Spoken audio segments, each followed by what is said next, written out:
Hello. So our genre of the month for this month is blues. Now blues is considered an ancestor of jazz, so that means that it came before jazz, and jazz used a lot of influences from blues. Now blues is rooted in African American slavery in the deep south of the United States, like Louisiana. And traditionally it was seen as the slaves would sing the blues, or they would sing work songs to pass the time.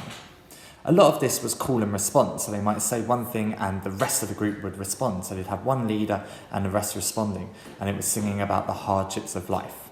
First documented in the late 19th century, many elements of blues are now used in jazz and rock and roll. The songs were often melancholic and sad, so they weren't that upbeat, they were singing about the troubles of life.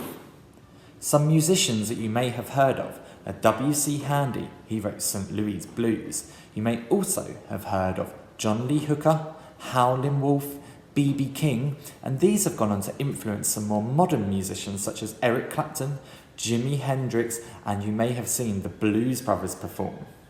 Now, what makes blues original? The blues form can be heard in jazz and rock and roll, and traditionally it uses a 12-bar pattern, so the chords would repeat every 12 bars. So we would have chord 1 for 4 bars, then we'd have chord 4 for 2 bars, then back to chord 1 for 2 bars, then chord 5, then chord 4, then chord 1, and sometimes we'd put 5 on the end, or we'd stick with a chord 1. The instruments that would accompany the blues would usually be a traditional rhythm section such as the drums, the bass, the guitar, and it would be a singer.